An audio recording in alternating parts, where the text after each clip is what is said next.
Hari ini kita akan membawakan salah satu update dari emiten yang kita cover di sektor batubara, yaitu dari Bukit Asam, yang kita baru selesaikan reportnya terkait dengan kinerja di second Q 2023. Bisa kita mulai? Ya, jadi memang kalau misalkan kita perhatikan daripada performa di PTBA ini sendiri, jadi revenue memang meningkat sebesar 10% secara Q on Q, kemudian juga memang secara penurunan di year on year basis itu ada di 12,9% ke level 8,9 triliun. Sehingga memang di level di first half 2023 revenue-nya ini overall meningkat secara year on year di 2,4%. Di 18,9 triliun, dan ini relatif masih inline dengan ekspektasi kita dan juga konsensus di run rate dengan level 45% sampai dengan 48%. Jadi memang penurunan daripada revenue ini beberapa penyebabnya ini adalah kita lihat memang dari sales volume-nya ini kita melihat sebenarnya relatively sedikit flattish di Q on Q basis di level 9 juta ton. Kemudian memang level ini secara year on year basis memang masih meningkat di 13%. Namun kalau kita melihat daripada ASP-nya, ini kita juga melihat sebenarnya sudah turun ya di level 9% secara Q on Q ke level 1 juta rupiah per ton.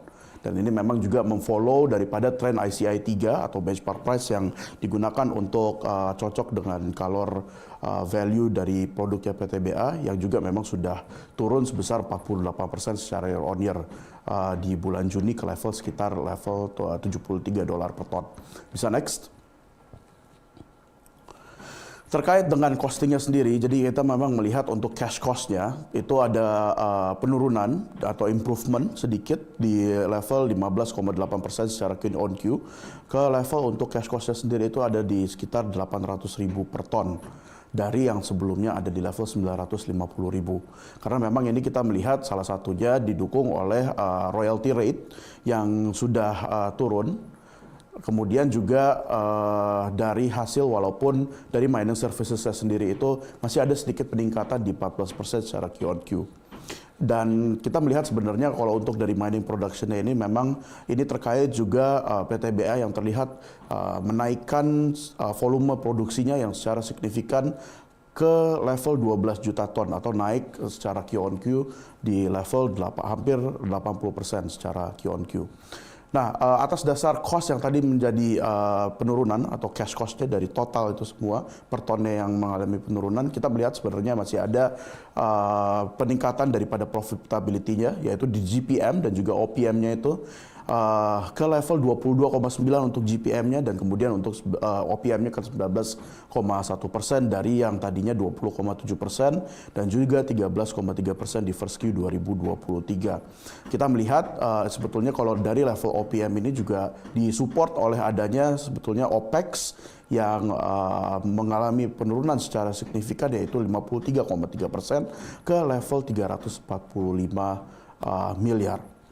Kemudian secara garis besar, jadi untuk gross profitnya sendiri dan juga operating profitnya dicatatkan untuk PTBA sendiri ada di level 2 triliun di gross profitnya, kemudian juga untuk operating profitnya ini sendiri ada di level 1,7 triliun. Next.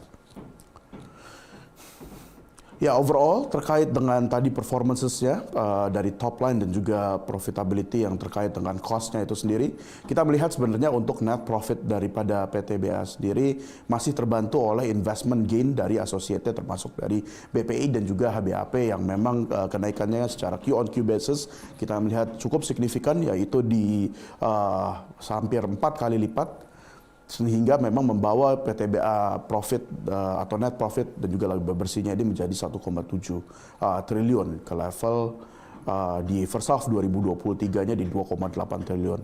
Tapi memang kita melihat dari sisi bottom line ataupun laba bersihnya ini sendiri masih relatively di bawah ekspektasi kami dengan run rate yaitu 39,5 dan juga 38,1 dibandingkan dengan konsensus, karena memang tadi secara year on year basis kita melihat sebetulnya cash cost juga masih cukup relatif tinggi.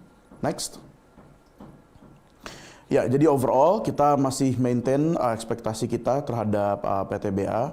Mungkin outlook-nya ke depannya kita bisa melihat bahwa sebenarnya di third Q 2023 akan ada significant production volume improvement karena memang kita melihat juga sudah ada season yang lebih dry.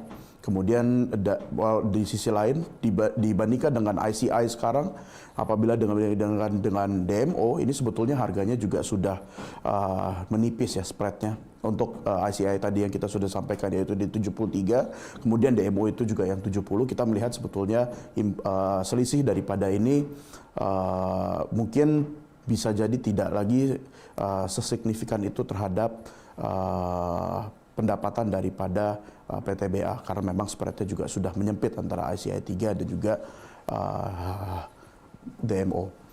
Maka karena itu kita overall masih maintain TP kita di level 2875 dengan recommendation hold. Sekian mungkin dari saya, kembali ke Glenda. Selamat pagi sahabat Mirae Asset semua.